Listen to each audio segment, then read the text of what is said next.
Have you ever wondered what it was like to lead a nation through its darkest hour, to make decisions that would shape the course of history for generations to come? Winston Churchill's monumental work, The Second World War, isn't just a history book. It's a front-row seat to one of the most cataclysmic events in human history, told by the man who's right at the center of it all. Today, we're diving deep into this masterpiece, exploring the key moments, the critical decisions, and the powerful lessons that still resonate today.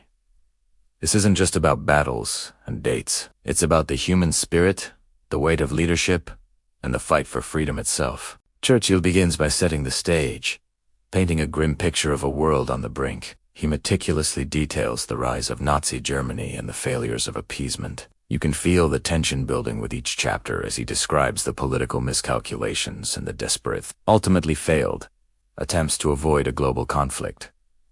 He doesn't just list events. He analyzes them, providing his unique and often blunt perspective on why the world stumbled into war. It's a chilling reminder of how unchecked aggression can lead to catastrophe. Then, the storm breaks. One of the most gripping parts of the book is Churchill's account of the Battle of Britain. When Britain stood alone against the might of the German Luftwaffe, it was a moment of supreme peril. Churchill's prose soars as he describes the finest hour, paying tribute to the incredible bravery of the Royal Air Force. Pilots, few, who defended the skies. He captures the spirit of the British people, their resilience and defiance in the face of nightly bombings. It's a powerful story of a nation refusing to surrender, a testament to courage against overwhelming odds. But Britain couldn't win alone. Churchill masterfully explains the complex web of diplomacy and strategy that forged the Grand Alliance. He details the often strained but ultimately crucial partnership with the United States, led by Franklin D. Roosevelt, and the ideologically opposite but militarily vital Soviet Union under Joseph Stalin. He's candid about the disagreements and the clashing personalities, but he consistently emphasizes that this unlikely coalition was the linchpin of the Allied war effort. It's a fascinating study in statecraft and the necessity of putting aside differences for a greater cause. Churchill then turns his attention to the brutal Eastern Front. His description of Hitler's invasion of the Soviet Union, Operation Barbarossa, is horrifying in its scale. He portrays the immense, almost unimaginable, conflict between Germany and the USSR as the primary meat grinder of the war, where millions upon millions perished. He acknowledges the sheer human cost and the critical role of Soviet resistance in draining Germany's military strength. This part of the book is a stark reminder of the unprecedented ferocity and sacrifice that defined the war in the East. The tide begins to turn with one of the most famous military operations in history, D-Day. Churchill takes us behind the scenes of the immense planning and deception that went into Operation Overlord. He describes the tension leading up to the invasion of Normandy in June 1944 and the courage of the soldiers who stormed the beaches. This was the beginning of the end for Nazi-occupied Europe. You can feel the sense of hope and forward momentum as the Allies begin their long, bloody march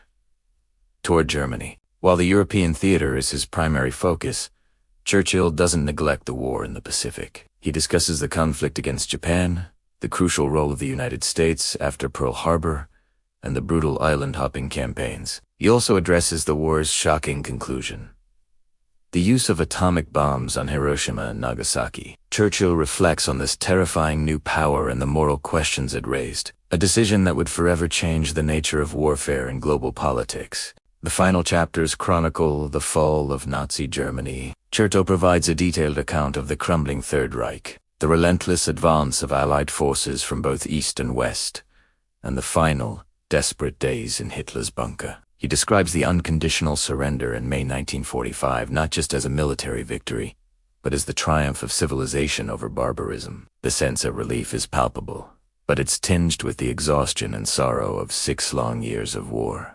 But victory wasn't the end of the story. Churchill looks ahead to the immense challenges of the post-war world. He reflects on the founding of the United Nations, an attempt to prevent such a catastrophe from ever happening again. But he also presciently describes the Iron Curtain descending across Europe, marking the beginning of the Cold War between the West and the Soviet Union.